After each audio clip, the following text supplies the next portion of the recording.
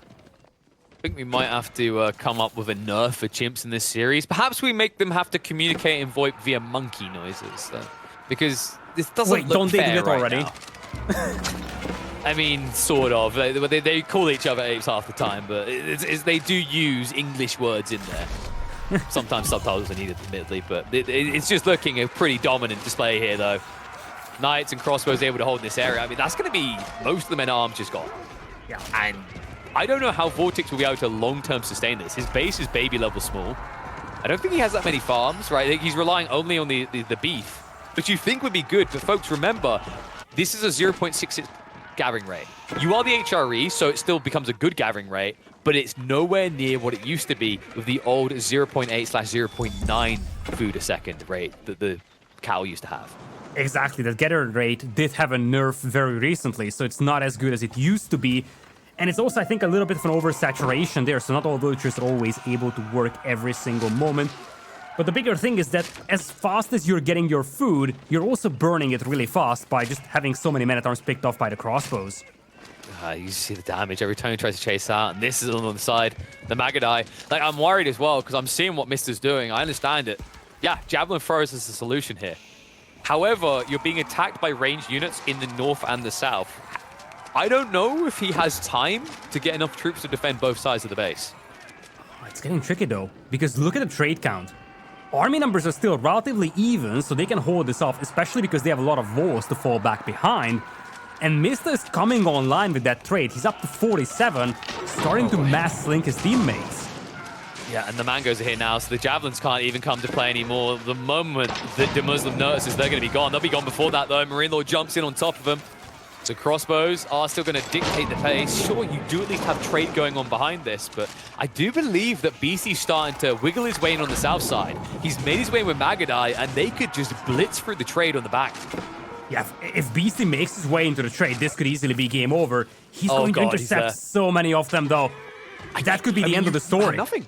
You have nothing to stop him either. Like, you've got a few horsemen coming over, but so many traders could die. He could even maneuver around you because he's got the calm with him. Oh, good God.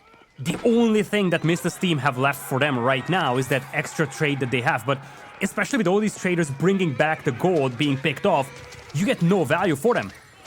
It's so good for Beasty. This could easily be the game-winning move from them, because most of those traders will be gone, and when they are, it's gonna be pure numbers advantage on the side of Beasty's team.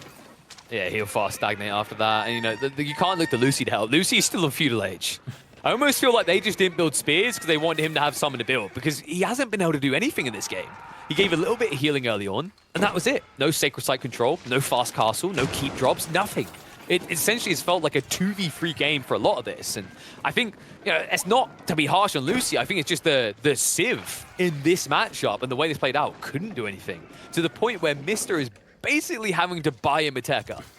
It's also the role that he had to play. He had to play Dark Age Spearman so that they have something to match up against the Mongol-Ottoman combination of the other side. They need to sacrifice one player for Dark Age defense, essentially, but that set back Lucifron so much, especially with the access to the sacred sites and relics denied, that he's just now reaching Castle Age, mostly thanks to the sling that he's receiving from Mista.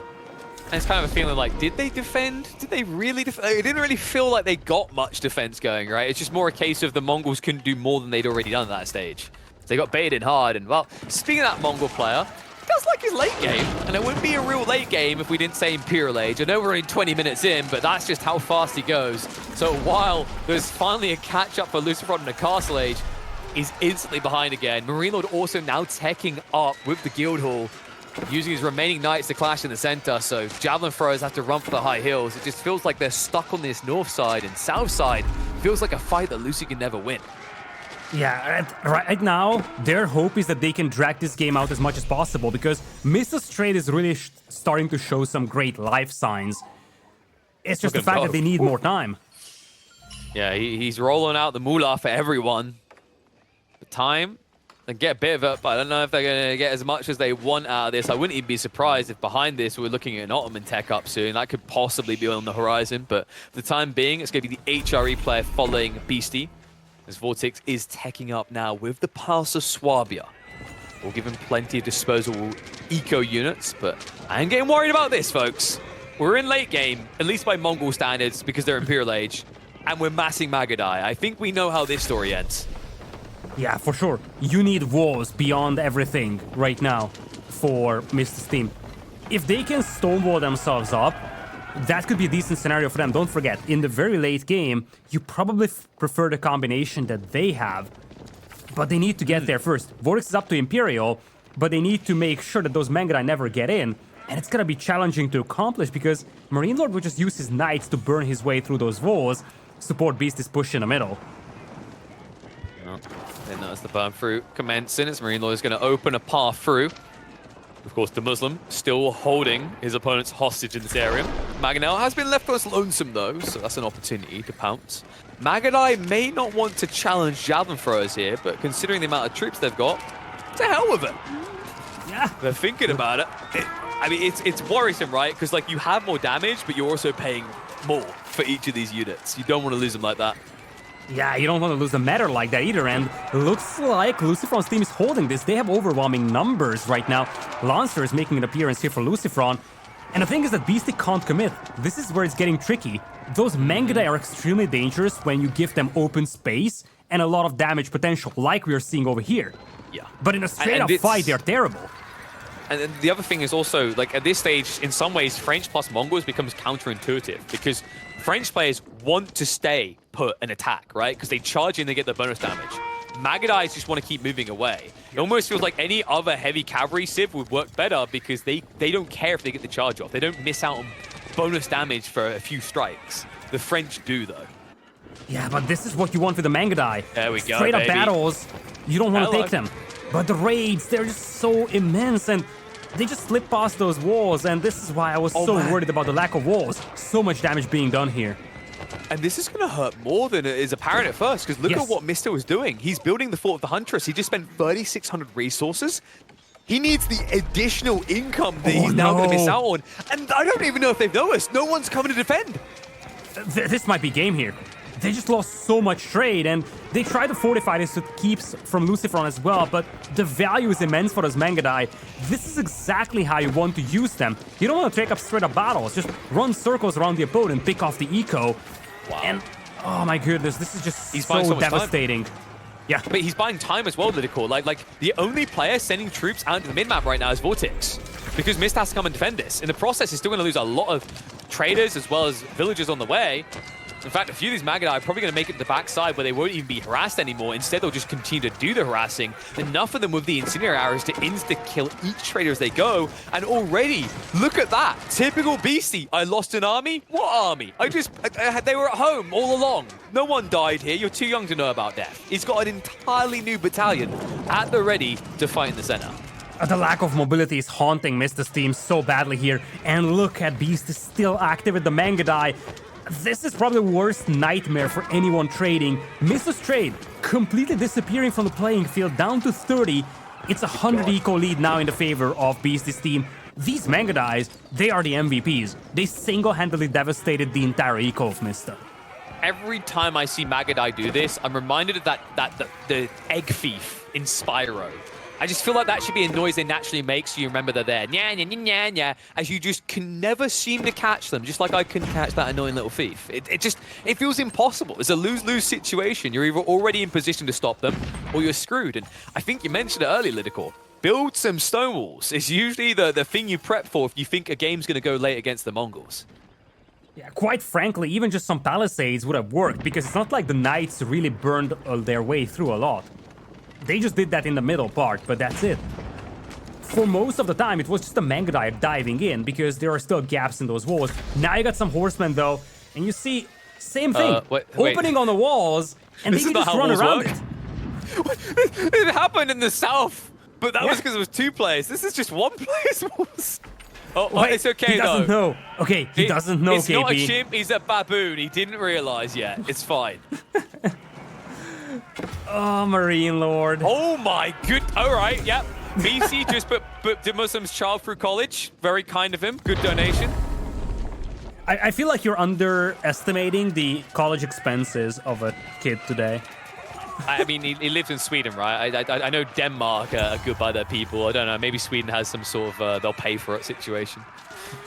This honestly, it almost looks like MarineLorD looked at what BC done. He's like, oh, that is not impressive. I cannot do that. That is a pathetic raid, BC. Let me show you how it's done. And then instantly loses all the horsemen without killing a single trader. Beasty, meanwhile, chuckling to himself as he's now going to dictate the main fight. Good God, the damage coming out. It's so annoying because guess what? They will just commit. You have so many of the Manga that you can just run underneath these town centers and just run into the trade once again.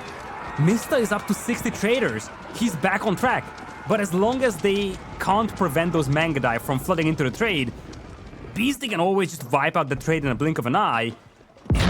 They're always playing catch-up. It's still slow-moving compositions, infantry from the Malians, infantry from the HRE, some little cavalry from Lucifron. They have to pursue all of those Manga, and this gives a lot of room in the middle. CGQE proving that Siege is actually a counter to cavalry. Yeah, you just need enough of them. Oh, good lord. The Magadai, though, it's just, honest to God, I use the term Benny Hillsing a lot, but this is truly the most Benny Hills I've seen in a long time. Chase me. Chase me.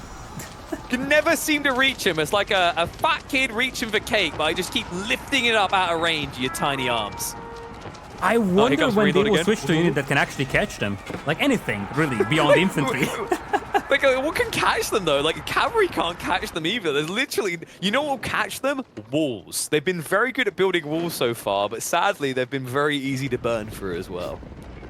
I mean, I don't feel like I agree with you on saying that they were good at building walls so far. There were some flaws prior to I'm not saying the walls moment. were good. They're good at building them. I'm not saying they're effective walls, Lidakor. Oh, that's true. You know, they were good like at building them, just not completing them. It's like saying I'm good at spending money. It doesn't mean I'm good at earning it. You know, I'm just very good at just walking up to the roulette table and be like, everything on 0. Oh, look at that choke point out there for Beasty. Beautiful hold. Although we get some javelin throwers coming out there. If you could take this hold, that would be intriguing. Finally they get... But they're attacking the horsemen!